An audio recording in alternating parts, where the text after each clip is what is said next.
Hello दोस्तों, नमस्कार। LP सरकारी जॉब चैनल पर आपका हार्दिक स्वागत और अभिनंदन करता हूं। आपके उज्जवल भविष्य की कामना के साथ ही सेशन का शुरुआत कर रहा हूं। ये सेशन कक्षा 6 का हमारा इतिहास और नागरिक जीवन से है। पाठ 9 है। पाठ का नाम गुप्त काल है। बहुविकल्पी प्रश्न। तो कक्षा 6 के लिए पाठ 9 से जितने बहुविकल्पी प्रश्न बन सकते हैं उतने प्रश्न बना के आपके पास भेज रहा हूँ। साथ में आपकी पाठ्य पुस्तक में जो अभ्यास दिया गया है उसका भी हल करके इसी में जा रहा है। तो चलिए बिना देरी लगाए हम बहुविकल्पी प्रश्नों पर आ जाते हैं।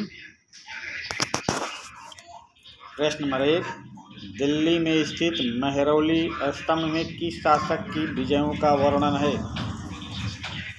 प्रश्न नंबर 1, दिल्ली में स्थित मेहरौली स्तंभ में किस शासक के विजयों का वर्णन है? चंद्र नामक शासक के विजय का वर्णन है, या गुप्त शासक का वर्णन है, या मौर्य शासक का वर्णन है, या उपरोक्त में से किसी का वर्णन नहीं है?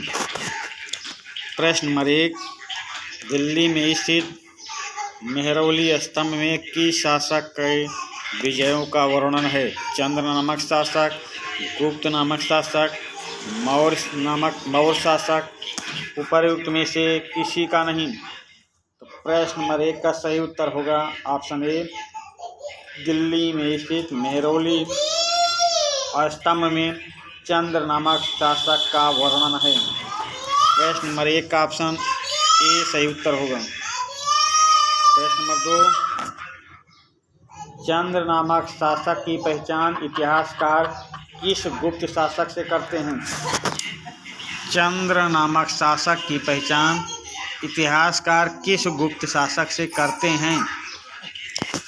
चंद्रगुप्त से करते हैं पहचान, या कुमारगुप्त से पहचान करते हैं, या चंद्रगुप्त द्वितीय से करते हैं, या स्कंदगुप्त से करते हैं?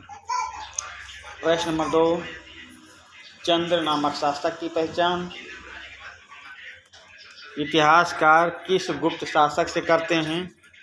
तो उस गुप्त शासक का नाम है चंद्रगुप्त द्वितीय। प्रश्न नंबर 2 का ऑप्शन सी सही उत्तर होगा। चंद्र नामक शासक की पहचान चंद्रगुप्त द्वितीय से की गई है। चलिए अगले प्रश्न पे चलते हैं। प्रश्न नंबर 3, कुषाणों के पश्चात नए वंश का उदय हुआ, वो नया कौन सा नया वंश था? कुषाणु ऐसा लिखा जाएगा भाई, कुषाणु ऐसा लिखा जाएगा।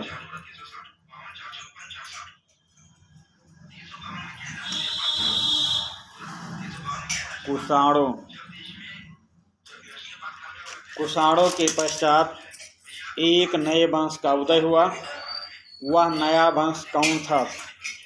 वो कौन सा नया वंश था? तो शुंग वंश था, या सातवाहन वंश था, या मौर्य वंश था, या गुप्त वंश था?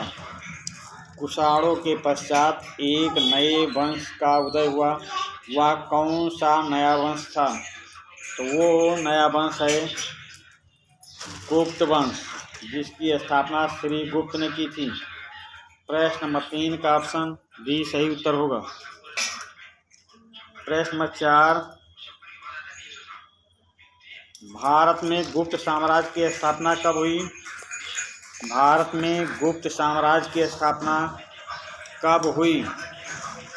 ऑप्शन ए 322 ईसा पूर्व, 78 ईस्वी, 319 ईस्वी, या 606 ईस्वी। तो यहाँ आप समझ लें 322 ईसा पूर्व मौर्य शासन आया था, 78 ईस्वी में कुषाण शासन आए, 319 ईस्वी में गुप्त शासक आए, और 606 ईस्वी में वर्धन वंश आया था, वर्धन वंश।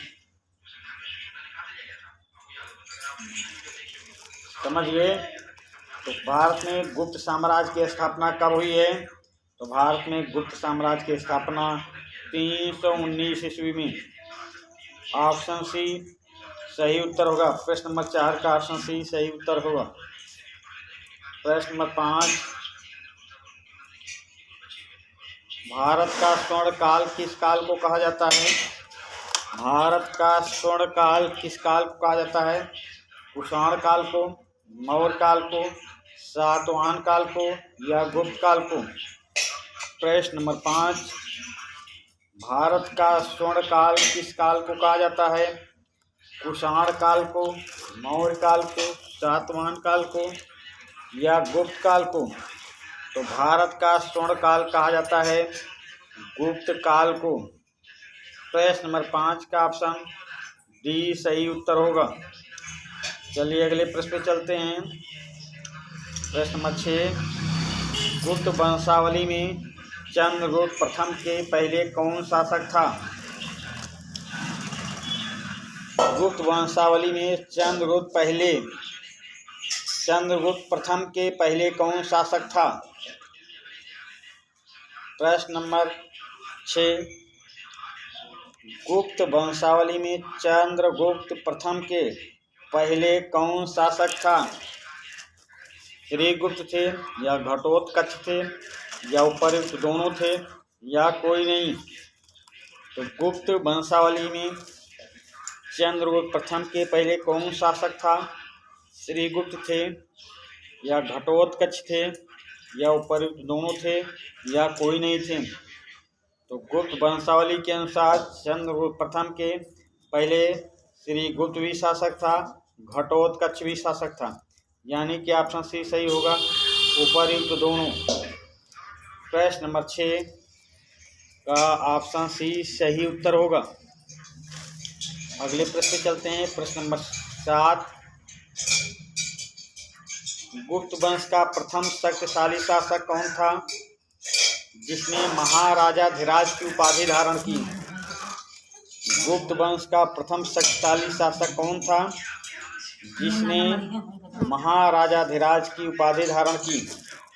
श्रीगुप्त थे या घटोत्कच थे या चंद्रगुप्त प्रथम थे या कुमारगुप्त थे?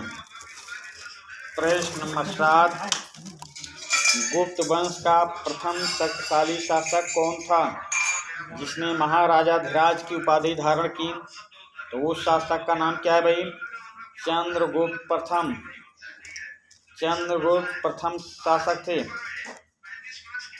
जिसने महाराजाधिराज की उपाधि धारण की है। अगले प्रश्न पे आ जाएं। प्रश्न नंबर 8, गुप्त संवत किसने चलाया था? गुप्त संवत किसने चलाया था?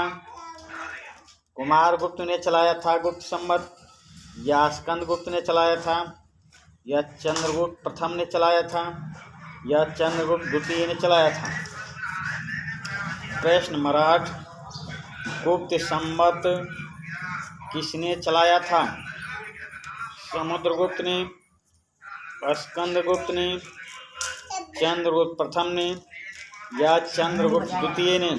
तो गुप्त संवत चलाने वाला शासक थे चंद्रगुप्त प्रथम। प्रश्न नंबर 8 का ऑप्शन सी सही उत्तर होगा। प्रश्न नंबर 8 का ऑप्शन सी चंद्रगुप्त प्रथम सही उत्तर होगा। अगले प्रश्न पे चलते हैं। प्रश्न नंबर 8, लिच्छवी गणराज की राजकुमारी कुमार देवी से किस गुप्त शासक का विवाह हुआ था? प्रश्न नंबर 8, लिच्छवी गणराज की राजकुमारी कुमार देवी से किस गुप्त शासक का विवाह हुआ था? तो ऑप्शन देखें, चंद्रगुप्त प्रथम का, या कुमारगुप्त का, या चंद्रगुप्त द्वितीय का, या स्कंदगुप्त का? प्रश्न नंबर 8, लिच्छवी गणराज की राजकुमारी कुमार देवी से किस गुप्त शासक का विवाह हुआ था? तो चंद्रगुप्त प्रथम का, कुमारगुप्त का, चंद्रगुप्त द्वितीय का, या स्कंदगुप्त का? तो कुमार देवी से विवाह हुआ था चंद्रगुप्त प्रथम का। प्रश्न नंबर 8 का ऑप्शन ए सही उत्तर होगा। अगले प्रश्न पे आ जाएं। प्रश्न नंबर 10, चंद्रगुप्त प्रथम के बाद कौन गद्दी पर बैठा? चंद्रगुप्त प्रथम के बाद गद्दी पर कौन बैठा था? ये आपको बताना है। तो चंद्रगुप्त द्वितीय बैठे, या समुद्रगुप्त, या स्कंदगुप्त, या श्रीगुप्त। प्रश्न नंबर 10, चंद्रगुप्त प्रथम के बाद गद्दी पर कौन बैठा? चंद्रगुप्त द्वितीय, समुद्रगुप्त, स्कंदगुप्त, या श्रीगुप्त। तो चंद्रगुप्त प्रथम के बाद गद्दी पर बैठने वाला शासक समुद्रगुप्त द्वितीय था। प्रश्न नंबर 10 का ऑप्शन बी सही उत्तर होगा। प्रश्न नंबर 11, किस गुप्त शासक को भारत का नेपोलियन कहा जाता है? किस गुप्त शासक को भारत का नेपोलियन कहा जाता है? किस गुप्त शासक को भारत का नेपोलियन कहा जाता है? चंद्रगुप्त प्रथम को, स्कंदगुप्त को, समुद्रगुप्त को, या चंद्रगुप्त विक्रमादित्य को। प्रश्न नंबर 11, किस गुप्त शासक को भारत का नेपोलियन कहा जाता है? तो भारत का नेपोलियन किसे कहा जाता है भाई? समुद्रगुप्त को कहा जाता है। प्रश्न नंबर 11 का ऑप्शन सी सही उत्तर होगा। समुद्रगुप्त को भारत का नेपोलियन कहा जाता है। चलते हैं अगले प्रश्न पे। प्रश्न नंबर 12, किस गुप्त शासक ने अश्वमेध यज्ञ किया और अश्वमेध घोड़ा अंकित मुद्रा चलाया था? प्रश्न नंबर 12, किस गुप्त शासक ने अश्वमेध यज्ञ किया और अश्वमेध घोड़ा अंकित मुद्रा चलाया था? तो समुद्रगुप्त ने अश्वमेध यज्ञ किया और अश्वमेध घोड़ा अंकित मुद्रा चलाया, या स्कंदगुप्त ने, या चंद्रगुप्त विक्रमादित्य ने, या चंद्रगुप्त प्रथम ने। प्रश्न नंबर 12, किस गुप्त शासक ने अश्वमेध यज्ञ किया और अश्वमेध घोड़ा अंकित मुद्रा चलाया? तो उस शासक का नाम है समुद्रगुप्त। समुद्रगुप्त ने अश्वमेध यज्ञ किया था और अश्वमेध यज्ञ किया और अश्वमेध घोड़ा अंकित मुद्रा चलाया। प्रश्न नंबर 12 का ऑप्शन ए सही उत्तर होगा। प्रश्न नंबर 13, प्रयाग प्रशस्ति की रचना किसने की थी? प्रयाग प्रशस्ति की रचना किसने की थी? कवि हरसेन ने, रवि कीर्ति ने, अमीर खुसरो ने, या सिंधुराज ने। प्रश्न नंबर 13, प्रयाग प्रशस्ति की रचना किसने की थी? कवि हरसेन, या रवि कीर्ति, या अमीर खुसरो, या सिंधुराज ने। तो प्रयाग प्रशस्ति की रचना करने वाला कवि थे कवि हरसेन। प्रश्न नंबर 13 का ऑप्शन ए सही उत्तर होगा। चलते हैं अगले प्रश्न पे। प्रश्न नंबर 14। प्रश्न नंबर 14 है भाई। प्रश्न नंबर 14 है, समुद्रगुप्त के बाद कौन गुप्त शासक गद्दी पर बैठा? समुद्रगुप्त के बाद कौन गुप्त शासक गद्दी पर बैठा? स्कंदगुप्त बैठे थे, या चंद्रगुप्त बैठे थे, या स्कंदगुप्त, या चंद्रगुप्त द्वितीय, या श्रीगुप्त।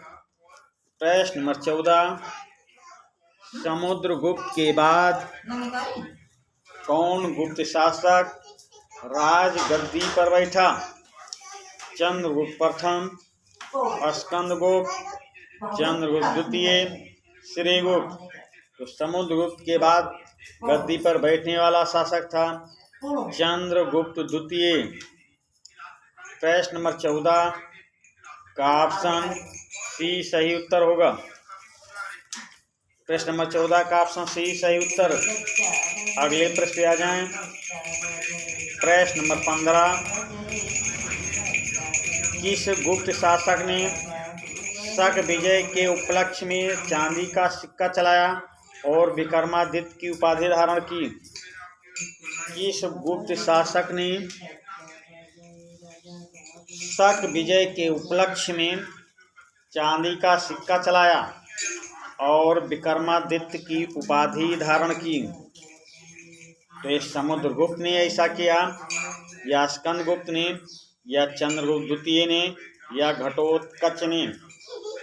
प्रश्न नंबर 15, किस गुप्त शासक ने सग विजय के उपलक्ष्य में चांदी का सिक्का चलाया और विक्रमादित्य की उपाधि धारण की? तो ये चलाने वाला या उपाधि धारण करने वाला चंद्रगुप्त द्वितीय था। चंद्रगुप्त द्वितीय, इसी आधार पर इसका नाम चंद्रगुप्त विक्रमादित्य भी पड़ गया था। चलिए अगले प्रश्न पे, प्रश्न नंबर 16, चंद्रगुप्त विक्रमादित्य के बाद कौन शासक बना?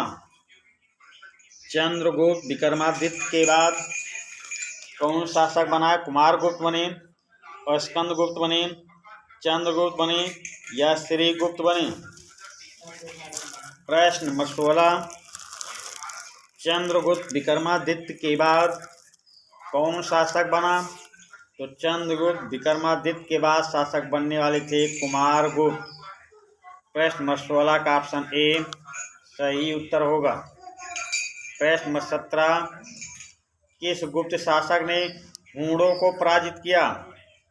हूणों ऐसा रहेगा भाई, किस गुप्त शासक ने हूणों को पराजित किया? प्रश्न नंबर 17, तो हूणों नहीं रहेगा, हूणों रहेगा। तो हूणों ऐसा रहेगा भाई, किस गुप्त शासक ने हूणों को पराजित किया? तो स्कंदगुप्त ने पराजित किया, या समुद्रगुप्त ने, या कुमारगुप्त ने, या चंद्रगुप्त प्रथम ने? प्रश्न नंबर 17, किस गुप्त शासक ने हूणों को पराजित किया? तो वो गुप्त शासक का नाम क्या है भाई जिसने हूणों को पराजित किया? तो उस शासक का नाम है स्कंदगुप्त। प्रश्न नंबर 17 का ऑप्शन ए सही उत्तर होगा। अगले प्रश्न पे आ जाएं, प्रश्न नंबर 18, गुप्त काल में सम्राट शासन का केंद्र होता था। प्रश्न को सही से समझेंगे भाई।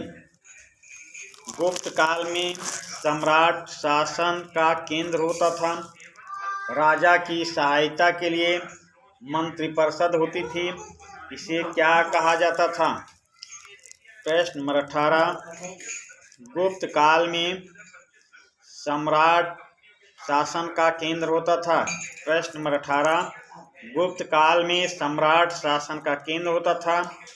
राजा की सहायता के लिए मंत्रिपरिषद होती थी, इसे क्या कहा जाता था? मंत्री कहा जाता था, या अमात्य कहा जाता था, या उपरीक कहा जाता था, या कुछ नहीं कहा जा सकता? प्रश्न नंबर 18, गुप्त काल में सम्राट शासन का केंद्र होता था। राजा की सहायता के लिए एक मंत्रिपरिषद होती थी, इसे कहा जाता था अमात्य। प्रश्न नंबर 18 का ऑप्शन बी सही उत्तर होगा। अगले प्रश्न पे आ जाएं, प्रश्न नंबर 19, गुप्त काल में प्रांत के प्रमुख को क्या कहा जाता था? गुप्त काल में प्रांत के प्रमुख को क्या कहा जाता था? तो अमात्य कहा जाता था। अमात्य ऐसा रहेगा भाई, अमात्य ऐसा रहेगा। अमात्य कहा जाता था, उपरीक कहा जाता था, परम भागवत कहा जाता था, या कुमार कहा जाता था? प्रश्न नंबर 19, गुप्त काल में प्रांत के प्रमुख को क्या कहा जाता था? तो गुप्त काल में प्रांत के प्रमुख को उपरीक कहा जाता था, उपरीक। प्रश्न नंबर 19 का ऑप्शन बी सही उत्तर होगा। अगले प्रश्न पे आ जाएं, प्रश्न नंबर 20, गुप्त काल में सामान्यतः कुल उपज का कितना भाग कर के रूप में लिया जाता था? प्रश्न नंबर 20, गुप्त काल में सामान्यतः कुल उपज का कितना भाग कर के रूप में लिया जाता था? 1/6 भाग, या 1/8 भाग, या 1/10 भाग, या 1/12 भाग? प्रश्न नंबर 20, गुप्त काल में सामान्यतः कुल उपज का कितना भाग कर के रूप में लिया जाता था? तो ये 1/6 भाग कुल उपज का 1/6 भाग कर के रूप में लिया जाता था। प्रश्न नंबर 20 का ऑप्शन ए सही होगा। प्रश्न नंबर 21, गुप्त शासक किस धर्म के अनुयायी थे? गुप्त शासक किस धर्म के अनुयायी थे? बौद्ध धर्म के अनुयायी थे, या जैन धर्म के अनुयायी थे, या वैष्णव धर्म के अनुयायी थे, या पारसी धर्म के अनुयायी थे? प्रश्न नंबर 21, गुप्त शासक किस धर्म के अनुयायी थे? बौद्ध धर्म के अनुयायी, जैन धर्म के अनुयायी, वैष्णव धर्म के अनुयायी, या पारसी धर्म के अनुयायी थे? तो गुप्त शासक वैष्णव धर्म के अनुयायी थे भाई। गुप्त शासक वैष्णव धर्म के अनुयायी थे। वैसे इस शासनकाल में बौद्धों, जैनों और वैष्णव तीनों का विकास हुआ है। पर प्रश्न क्या पूछा जा रहा है? गुप्त शासक किस धर्म के अनुयायी थे? तो गुप्त शासक वैष्णव धर्म के अनुयायी थे। प्रश्न नंबर 21 का ऑप्शन सी सही उत्तर होगा। प्रश्न नंबर 22, गुप्त शासकों का राजकीय चिन्ह क्या था? गुप्त शासकों का राजकीय चिन्ह गरुड़ था, या मछली थी, या धनुष बाण था, या स्वास्तिक चिन्ह था? प्रश्न नंबर 22, गुप्त शासकों का राजकीय चिन्ह क्या था? गरुड़, मछली, धनुष बाण, या स्वास्तिक चिन्ह? तो गुप्त शासकों का राजकीय चिन्ह था गरुड़। प्रश्न नंबर 22 का ऑप्शन ए सही उत्तर होगा। अगले प्रश्न पे आ जाए। प्रश्न नंबर 23, किस गुप्त सम्राट को सिक्कों पर बीड़ा बजाते हुए दिखाया गया है? किस गुप्त शासक को या किस गुप्त सम्राट को सिक्कों पर बीड़ा बजाते हुए दिखाया गया है? चंद्रगुप्त को दिखाया गया है, या स्कंदगुप्त को दिखाया गया है, या विक्रमादित्य को दिखाया गया है, या समुद्रगुप्त को दिखाया गया है? किस गुप्त सम्राट को सिक्कों पर बीड़ा बजाते हुए दिखाया गया है? तो उस गुप्त शासक का नाम है समुद्रगुप्त भाई। प्रश्न नंबर 23 का ऑप्शन डी सही उत्तर होगा। प्रश्न नंबर 24 पे आ जाएं। गुप्तकालीन मंदिर का सर्वोत्तम उदाहरण कौन सा है? प्रश्न नंबर 24, गुप्तकालीन मंदिर का सर्वोत्तम उदाहरण कौन सा है? अजंता के मंदिर, या एलोरा के मंदिर, या देवगढ़ का दशावतार मंदिर, या महावीर स्वामी की मूर्ति? प्रश्न नंबर 24, गुप्तकालीन मंदिर का सर्वोत्तम उदाहरण कौन सा है? गुप्तकालीन मंदिर का सर्वोत्तम उदाहरण कौन सा है? अजंता के मंदिर, एलोरा के मंदिर, देवगढ़ का दशावतार मंदिर, या महावीर स्वामी की मूर्ति? तो गुप्तकालीन मंदिर का सर्वोत्तम उदाहरण है देवगढ़ का दशावतार मंदिर। प्रश्न नंबर 24 का ऑप्शन सी सही उत्तर होगा। अगले प्रश्न पे आ जाएं। प्रश्न नंबर 25, कालिदास किस काल के कवि हैं? कालिदास किस काल के कवि हैं? गुप्त काल के कवि हैं, या मौर्य काल के कवि हैं, या सातवाहन काल के कवि हैं, या कुषाण काल के कवि हैं? प्रश्न नंबर 25, कालिदास किस काल के कवि हैं? गुप्त काल, मौर्य काल, सातवाहन काल, या कुषाण काल? तो कालिदास किस काल के कवि हैं? गुप्त काल के कवि हैं। चंद्रगुप्त विक्रमादित्य के नवरत्नों में से एक हैं। विक्रमादित्य के नवरत्नों में से एक हैं। प्रश्न नंबर 25 का ऑप्शन ए सही उत्तर होगा। चलिए भाई अगले प्रश्न पे चलते हैं। प्रश्न नंबर 26, गुप्तकालीन पंचतत्व की रचना किसके द्वारा की गई है? गुप्तकालीन पंचतंत्र की रचना किसके द्वारा की गई है? विशाखदत्त द्वारा, या शूद्रक द्वारा, या विष्णु शर्मा द्वारा, या कालिदास द्वारा? तो विशाखदत्त द्वारा मुद्रा राक्षस पुस्तक है, शूद्रक द्वारा मृच्छकटकम पुस्तक है, विष्णु शर्मा द्वारा पंचतंत्र रचना है, कालिदास द्वारा अभिज्ञान शाकुंतलम कुमार संभवम आदि रचनाएं हैं। तो अब आप प्रश्न नंबर 26 का उत्तर समझ गए होंगे। गुप्तकालीन पंचतंत्र की रचना किसके द्वारा की गई है? तो ऑप्शन सी सही उत्तर होगा, विष्णु शर्मा द्वारा की गई है। चलिए भाई अब आ जाइए अभ्यास पर। जो आपकी पाठ्य पुस्तक में अभ्यास दिया गया है उस पर आ जाएं। अभ्यास में पहला प्रश्न क्या है? गुप्त वंश के शासकों ने लगभग कितने वर्षों तक शासन किया? प्रश्न नंबर 1, गुप्त वंश के शासकों ने लगभग कितने वर्षों तक शासन किया? तो इसका उत्तर देख लें। गुप्त वंश के शासकों ने लगभग 200 साल तक शासन किया था। गुप्त वंश के शासकों ने लगभग 200 साल तक शासन किया था।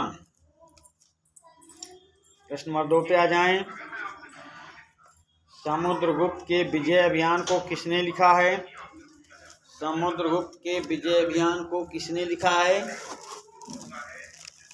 चलिए भाई बताने का प्रयास करें। प्रश्न नंबर 2, समुद्रगुप्त के विजय अभियान को किसने लिखा है?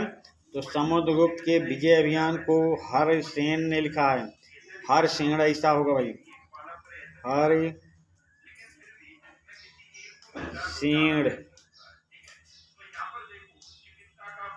हरिसेन। समुद्रगुप्त के विजय अभियान को हरिसेन ने लिखा है भाई। चलिए अगले प्रश्न पे चलते हैं। प्रश्न नंबर 3, गुप्त काल में कला एवं विज्ञान की उन्नति का उल्लेख कीजिए। प्रश्न नंबर 3, गुप्त काल में कला एवं विज्ञान की उन्नति का उल्लेख कीजिए। तो गुप्त काल की प्रमुख रचनाएं अभिज्ञान शाकुंतलम, रघुवंशम, कुमार संभवम, मुद्रा राक्षस और आर्यभट्ट, बाराहमीर जैसे वैज्ञानिक गुप्त काल के हैं। प्रश्न नंबर 3, गुप्त काल में कला एवं विज्ञान की उन्नति का उल्लेख कीजिए। तो गुप्त काल की प्रमुख रचनाएं हैं अभिज्ञान शाकुंतलम, रघुवंशम, कुमार संभवम, मुद्रा राक्षस और आर्यभट्ट, बाराहमीर जैसे वैज्ञानिक गुप्त काल के हैं। तो चलिए भाई प्रश्न नंबर 3 हो गया। प्रश्न नंबर 4 पे आते हैं। गुप्त काल को भारत का स्वर्ण युग क्यों कहा जाता है? स्पष्ट करें। प्रश्न नंबर 4, गुप्त काल को भारत का स्वर्ण युग क्यों कहा जाता है? स्पष्ट करें। प्रश्न नंबर 4, तो गुप्त काल को स्वर्ण युग इसलिए कहा जाता है। गुप्त काल को स्वर्ण युग इसलिए कहा जाता है कि गुप्त शासकों ने व्यापार, साहित्य, कला, स्थापत्य, विज्ञान एवं तकनीकी के विकास को बहुत प्रोत्साहित किया। गुप्त काल में देश धन धान्य से पूर्ण था। गुप्त काल में देश धन धान्य से पूर्ण था। तो प्रश्न नंबर 4, गुप्त काल में भारत को स्वर्ण युग क्यों कहा जाता है? तो गुप्त काल को स्वर्ण युग इसलिए कहा जाता है कि गुप्त शासकों ने व्यापार, साहित्य, कला, स्थापत्य, विज्ञान एवं तकनीकी के विकास को बहुत प्रोत्साहित किया। गुप्त काल में देश धन धान्य से पूर्ण था। प्रश्न नंबर 5 पे आ जाएं।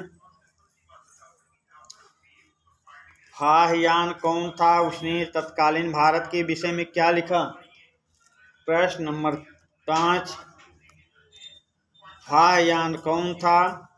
उसने तत्कालीन भारत के विषय में क्या लिखा? चलिए भाई देखते हैं इस प्रश्न की व्याख्या, उत्तर देखते हैं। विदेशी यात्री फाहियान चंद्रगुप्त विक्रमादित्य के समय भारत आया। उसने लिखा कि चंद्रगुप्त विक्रमादित्य का शासन बहुत अच्छा था। इनके समय में प्रजा सुखी और धनी थी।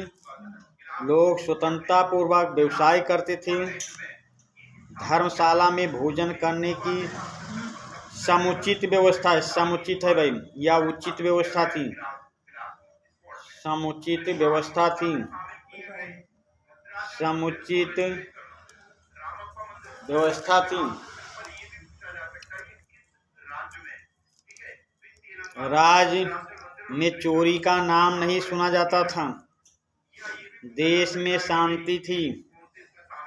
राजा और प्रजा एक दूसरे के प्रति आदर और सम्मान का भाव रखते थे। चलिए भाई प्रश्न नंबर 5, फाहियान कौन था? उसने तत्कालीन भारत के विषय में क्या लिखा? तो विदेशी यात्री फाहियान चंद्रगुप्त विक्रमादित्य के समय भारत आया। उसने लिखा कि चंद्रगुप्त विक्रमादित्य का शासन बहुत अच्छा था। इनके समय में प्रजा सुखी और धनी थी। लोग स्वतंत्रता पूर्वक व्यवसाय करते थे। धर्मशाला में भोजन करने की उचित व्यवस्था थी या समुचित व्यवस्था थी। राज्य में चोरी का नाम नहीं सुना जाता था। देश में शांति थी। राजा और प्रजा एक दूसरे के प्रति आदर व सम्मान का भाव रखते थे। प्रश्न नंबर 6, गुप्त शासकों ने अपने साम्राज्य को बढ़ाने के लिए क्या उपाय किए? गुप्त शासकों ने अपने साम्राज्य को बढ़ाने के लिए क्या उपाय किए? तो गुप्त शासकों ने अपने साम्राज्य को बढ़ाने के लिए पड़ोसी राज्यों पर आक्रमण किए और वैवाहिक संबंध भी स्थापित किए। प्रश्न नंबर 6, गुप्त शासकों ने अपने साम्राज्य को बढ़ाने के लिए पड़ोसी राज्यों पर आक्रमण किए और वैवाहिक संबंध भी स्थापित किए। चलिए भाई अगले प्रश्न पे चलते हैं। प्रश्न नंबर 7, सही मिलान कीजिए। सही मिलान कीजिए। कालिदास एक तरफ कवि का नाम है, दूसरी तरफ उनकी पुस्तकों का नाम है। कालिदास, शूद्रक, विशाखदत्त, बारामीर, आर्यभट्ट। तो देखिए भाई कालिदास की पुस्तक का नाम अभिज्ञान शाकुंतलम, शूद्रक की पुस्तक का नाम मृच्छकटकम, विशाखदत्त की पुस्तक का नाम मुद्रा राक्षस, बाराहमिहिर ने गुरुत्वाकर्षण का नियम बताया, आर्यभट्ट ने पृथ्वी सूर्य का चक्कर लगाती है, ये बताया। स्क्रीनशॉट की कोई ज़रूरत नहीं है, हम आगे ऐसे ही इसका उत्तर स्क्रीन पर रखा हूँ। तो चलिए अब आगे देखते हैं, इसका उत्तर देखते हैं। उत्तर ये है कालिदास अभिज्ञान शाकुंतलम, शूद्रक, मृच्छकटकम, विशाखदत्त, मुद्रा राक्षस, बारामिहिर गुरुत्वाकर्षण नियम, आर्यभट्ट पृथ्वी सूर्य का चक्कर लगाती है। ये मिलान करके आपकी स्क्रीन पे पहुंच रहा है, स्क्रीनशॉट लेने की जरूरत नहीं है। ये प्रश्न पहले दिया गया है, उसका उत्तर भी दे दिया गया है। अब चलते हैं अगले प्रश्न की ओर। प्रश्न नंबर 8, रिक्त स्थान की पूर्ति करें। भारत का नेपोलियन को कहा जाता है किसे? समुद्रगुप्त को कहा जाता है। समुद्रगुप्त को कहा जाता है भारत का नेपोलियन। स्कंदगुप्त ने सुदर्शन झील का जीर्णोद्धार कराया। सुदर्शन झील का निर्माण करवाया। आगे देखें, गुप्त संवत का प्रारंभ 320 ईस्वी से माना जाता है। और गुप्त वंश के पहले शासक का नाम क्या है? श्रीगुप्त। श्रीगुप्त थे। अब इसका ये स्क्रीन पर मैं रिक्त स्थान की पूर्ति करके भी आपके सामने रखा। आप नीचे उत्तर है कि क्या किस में भरा जाएगा। तो पहले में समुद्रगुप्त, दूसरे में सुदर्शन झील, तीसरे में 320, चौथे में श्रीगुप्त। तो इस प्रकार आप खाली स्थान, रिक्त स्थान को ही पूर्ति कर लेंगे। तो ये कक्षा 6 का वीडियो था। कक्षा 6 पाठ 9 का ये सेशन है। तो इसी प्रश्न के साथ इस सेशन का समापन करते हैं। धन्यवाद।